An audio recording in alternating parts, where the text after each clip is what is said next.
Ready? Ready? Ready? Here we go. Here we go. Oh shit! God damn it! No! Oh! That's my shit right there! And that's the ticket! And give me the ticket! That's what I want is ticket! Let's go! It's so good! Here we go! Here we go! All right, cool. Well, thank you very much for giving me this opportunity to do the reverse spotlight. I guess I'll try to sort of set the stage a little bit because, one of the really interesting things I've found from crowdsourcing these questions was how much people are really interested in you as a person and what your life is like and your opinions on things. And that was a lot of what I was interested into and why I wanted to do this this spotlight. I took one of the comments, Sinkas responded saying to check out his previous interview that he did with you. And I encourage other people to check that out as well. It's a great interview. And it's very much based on Scent and your role in Scent and your interests about the platform. And so I'm going to try and deviate from that a little bit. I tried to consolidate a lot of people's questions into about 7 or 8 main questions that encapsulate everything.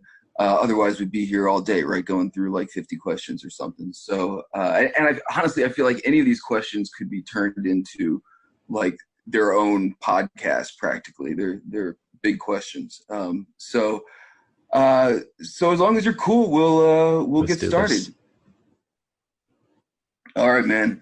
So the first question, I have to do it. It's my most hated question, but that you love to ask people in the spirit of the reverse spotlight. It actually overlaps a lot of other people's interests, but in as many or few words as possible, who is Matthew? I love how you say that you hate that question so much and then give it right back to me. No, I'm just so I'm originally from outside of Philadelphia. Right when I started university, I left and came to Korea.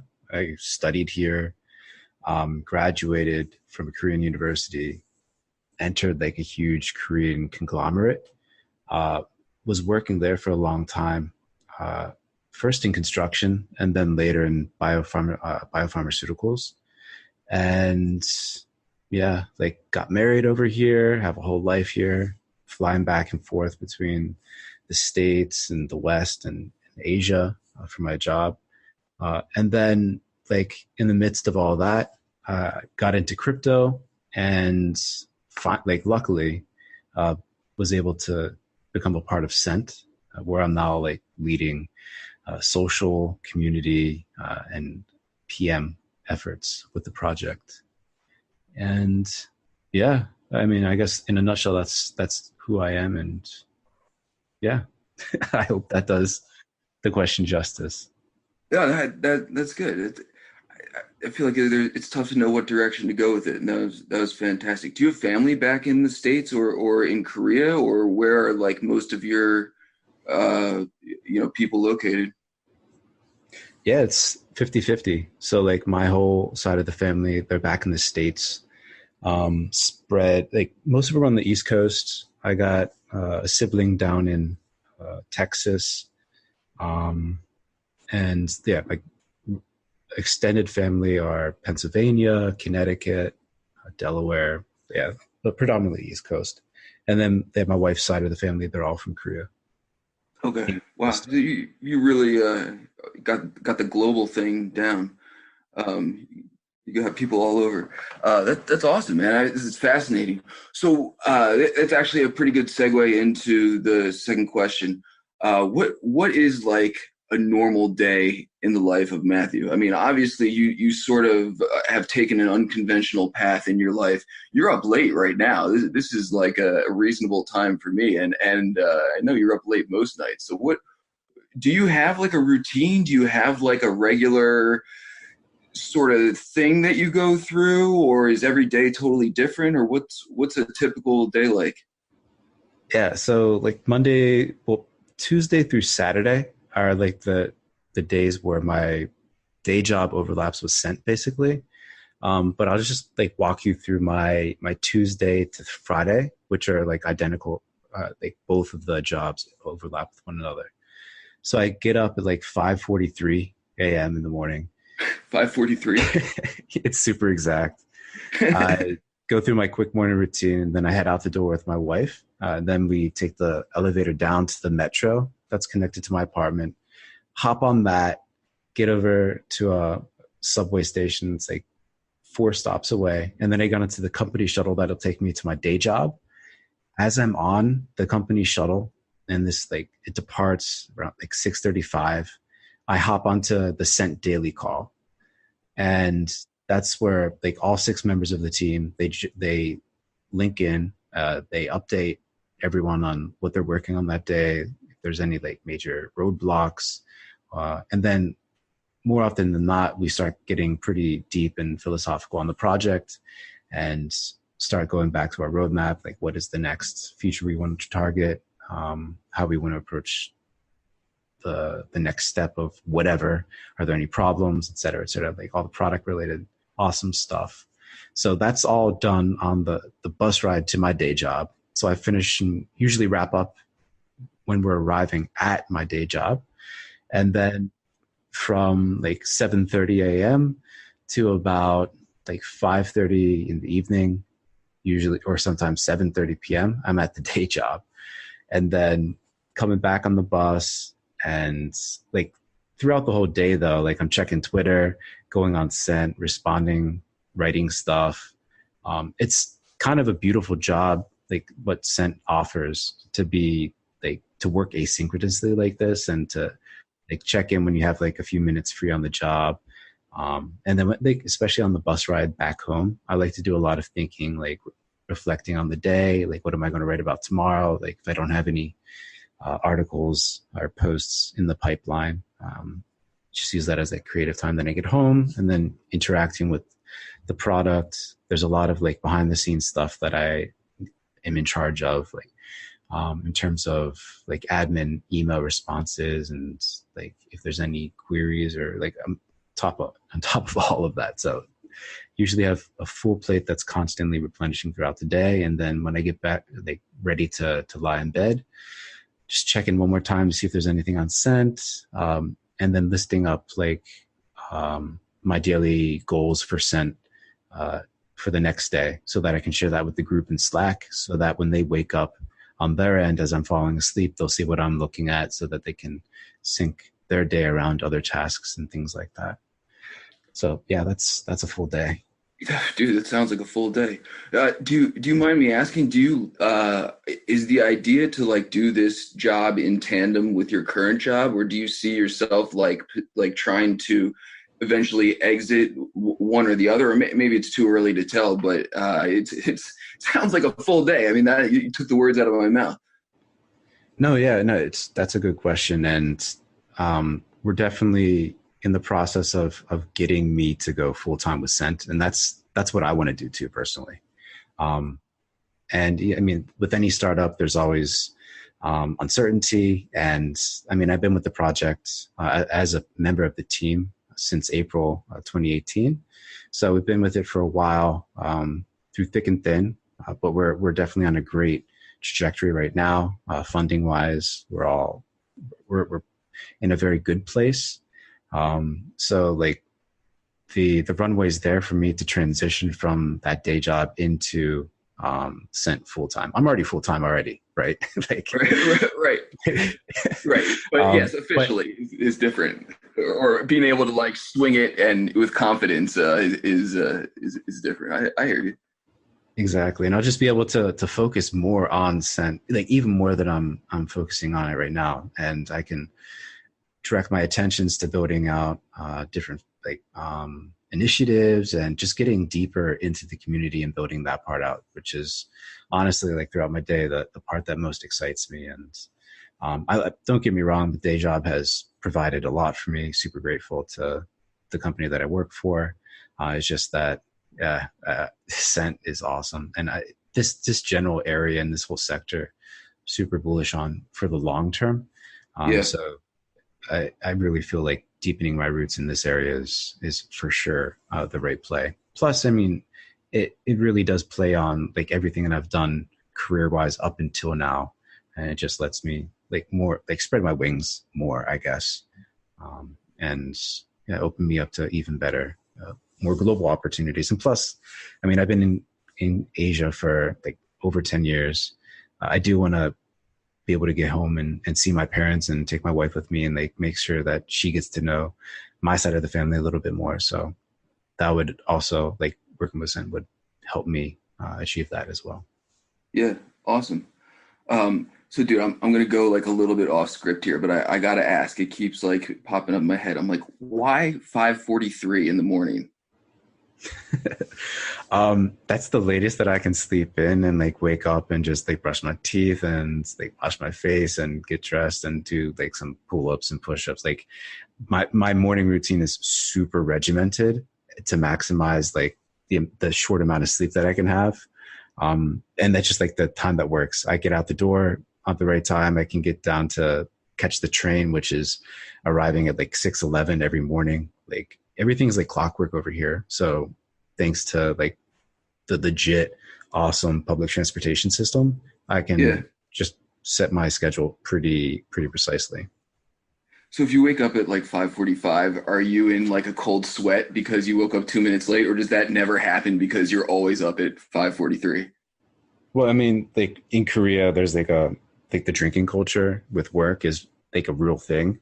So Okay. some nights when it goes pretty heavy, like I do wake up a little bit later, but that just means like, okay, I can't do like push-ups or pull-ups. I need to like really run the hell like out the door, basically.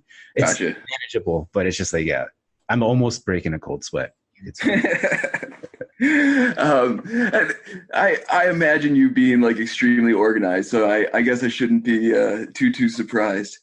Um, all right, man. Let's move on. So a lot of people curious about how you got interested in cryptocurrencies in the first place, and you already touched on. I know South Korea is like a hotbed for cryptocurrencies in general. But do you mind? Did you just sort of stumble upon it, or how, or did you encounter it in real life, or how did you get into this in the first place? So my first real exposure to it was when I was in construction. So I was working with, there's a bunch of expats that had been recruited into my company at the time. And in the morning we had these like coffee sessions. And I had this one buddy, and this is probably around 2013.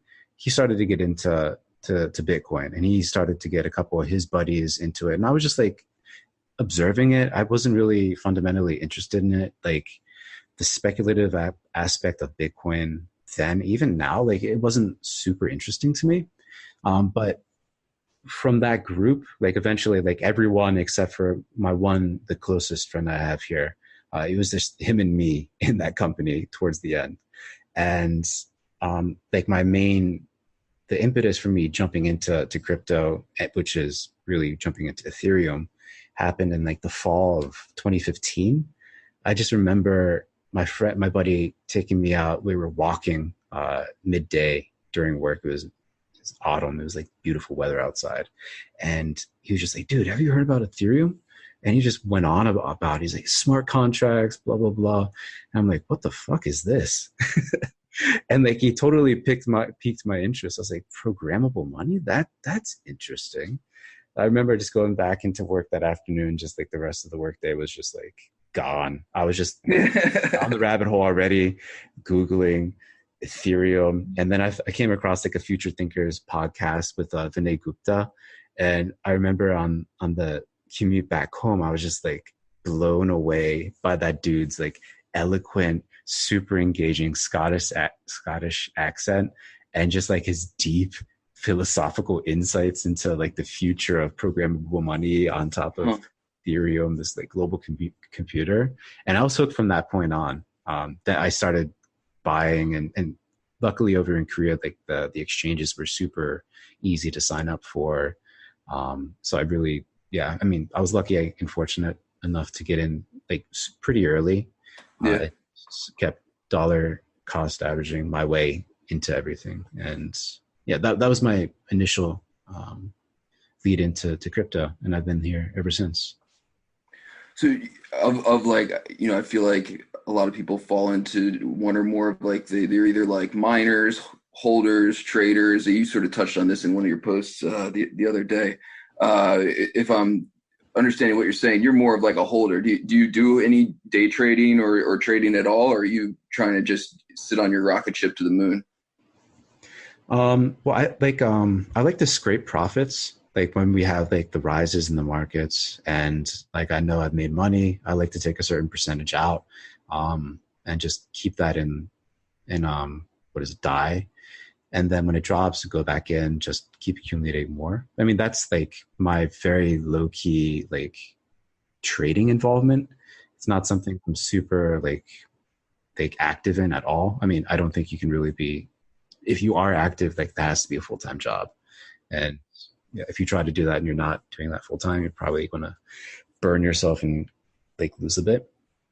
But yeah, like I said, just trying to scrape profits, keep profits set aside for a rainy day. And then when you have these bigger fluctuations, try to capitalize on that. But yeah, and I'm not even like a hodler either. I try to be more of a user, like spending a lot on Cent. And then these days, especially with crypto art starting to take off, starting to pick up a few pieces from some artists that I admire. Yeah, I really try to use it more than just strictly hodl. Although, of course, hodling is a huge part of the game.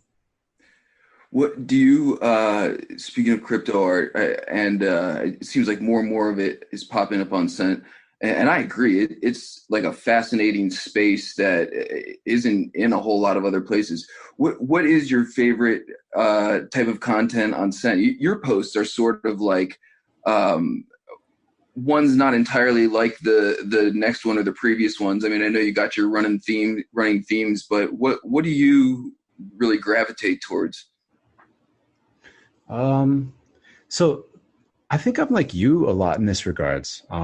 I really liked when I asked you this question, like, what do you like to seed and like, what kind of content do you like? I like different stuff. And over time, I think my tastes evolve. But obviously right now, these days, like crypto art has really, really, really piqued my fascination.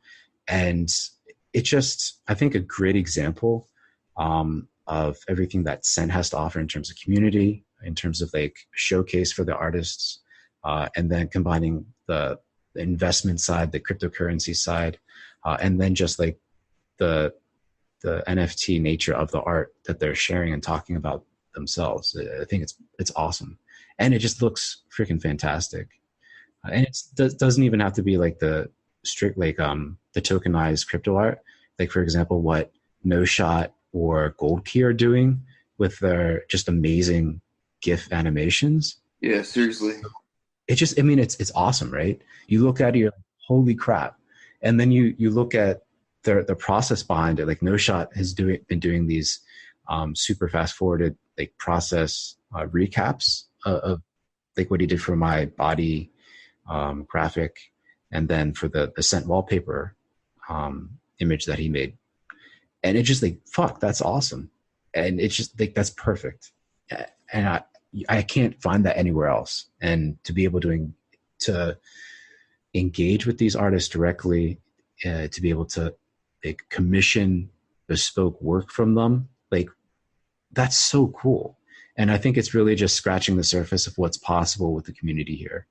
I think that the crypto art community is like the first example of what can be possible when you start to get a critical mass of certain specific like professional communities gathering on Cent or on any platform that has these crypto primitives and incentive mechanisms built into them.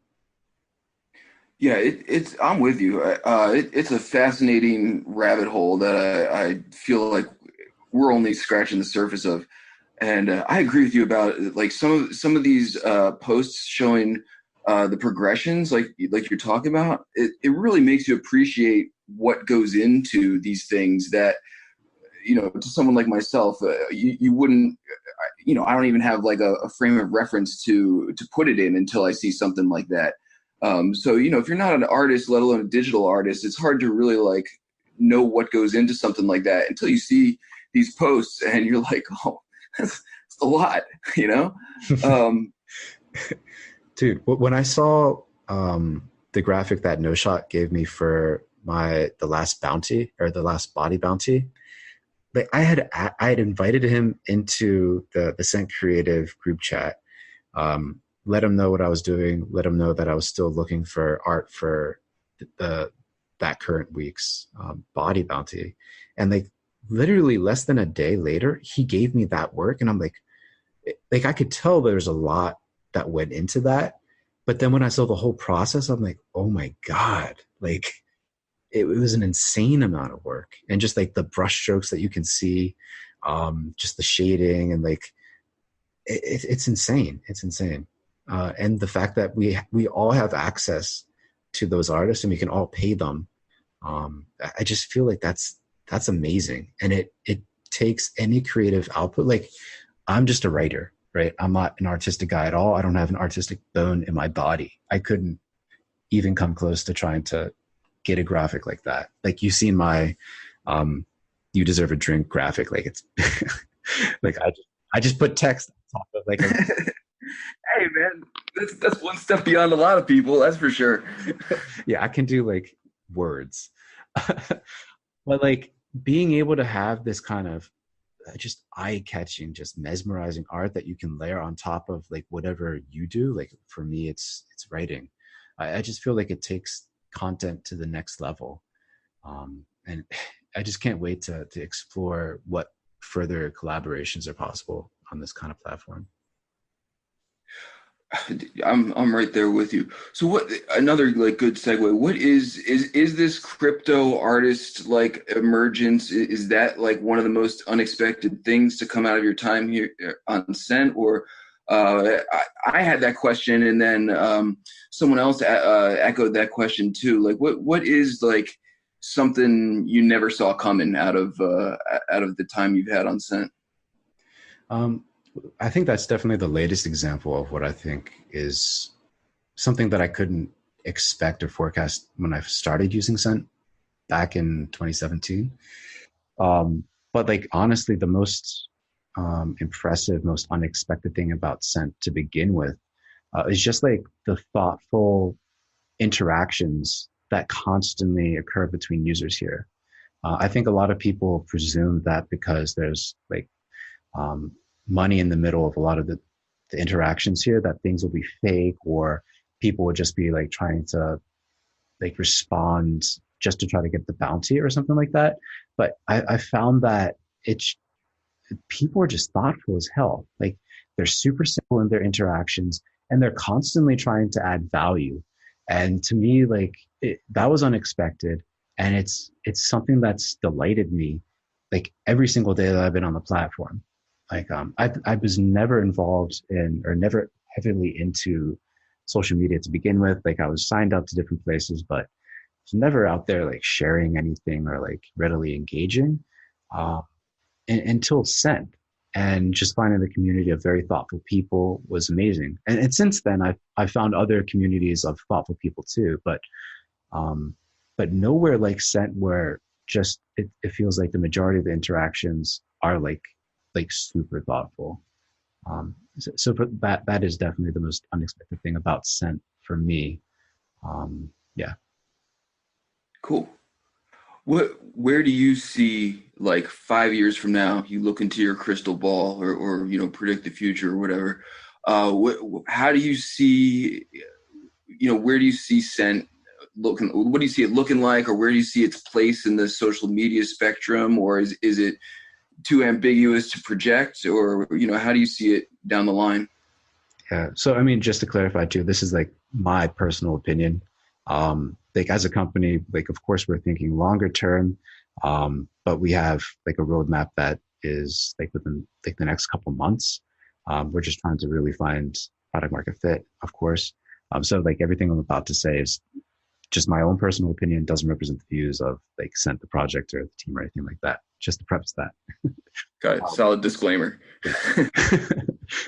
But honestly, and this is probably going to sound weird coming from someone who's like, I don't consider myself to be super technical or like nerdy or something like that when it comes to technology. Like I know like VR has been around, like Oculus has been trying to do something for like a number of years. But I honestly feel that the time for VR is coming soon. And I feel like even though today Scent is mainly text based, I mean, there are some like visual artists that are on here. There's some people that are like video blogging. I feel like the natural fit for a community like Scent is almost like in a virtual world.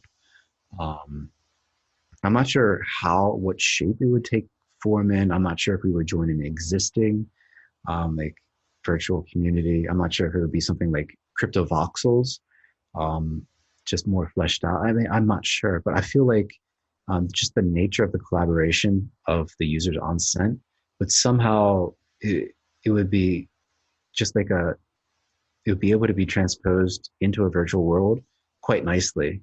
And it would probably foster even more deeper connections and collaborations between users if it was in that context, as opposed to what it is right now. That's kind of like where I see it going, maybe not 5 years, maybe even more beyond that. But I feel like that's where we're going. Yeah. Wow. That's such a cool answer to that question that I would have never seen coming. But you're right, man. Affordable VR is coming and only going to get more and more mainstream. My So jump off point for thinking like that that's is the fact fascinating. that like these days we're looking and sitting in front of a screen for most of our waking moments, right? Whether it's your phone or your monitor at work or whatever, like you're always looking at the screen. You're in front of the screen. And like for me, virtual reality is something where you're just in the screen. So I just don't think that I don't think it's that big of a leap to go from sitting in front of your screen all day to actually going into your screen and probably having a much better like overall experience of what you're doing in your screen, as opposed to just like sitting, tapping on a keyboard, opening, closing tabs. You know what I mean? You can put yourself into any kind of environment that people are already starting to do that. And then the fact that you have communities full of people like on Scent or like any of these other platforms, like you would be able to like engage with them in like realistic way. I just feel like that would be a better way to spend those moments when you need to be with the screen. You know what I mean? Dude, totally. I feel like I basically live in my screen anyway, so might as well like do it in virtual reality. No, it's the logical progression of events. I totally get it. That's fascinating. Um, so last question, going in the total opposite direction of technology. Let's pretend your electricity, your internet gets shut down for a couple days, and what's like your go-to like off the grid activity? You mentioned you try and stay in shape and have some outlet there, but what do you do if you're stuck without all the normal stuff for a few days?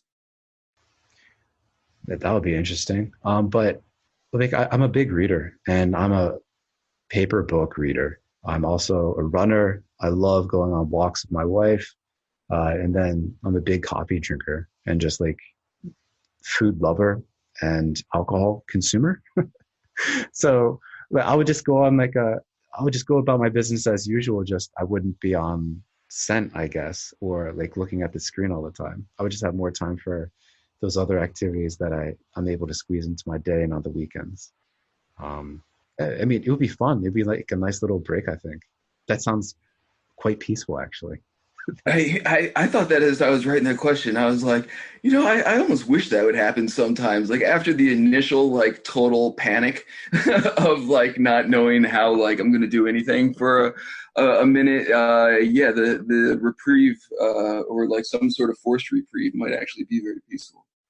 Um, well, Matthew, man, I really really appreciate you taking time out of your day to do this with me, and I think people are gonna love it, man.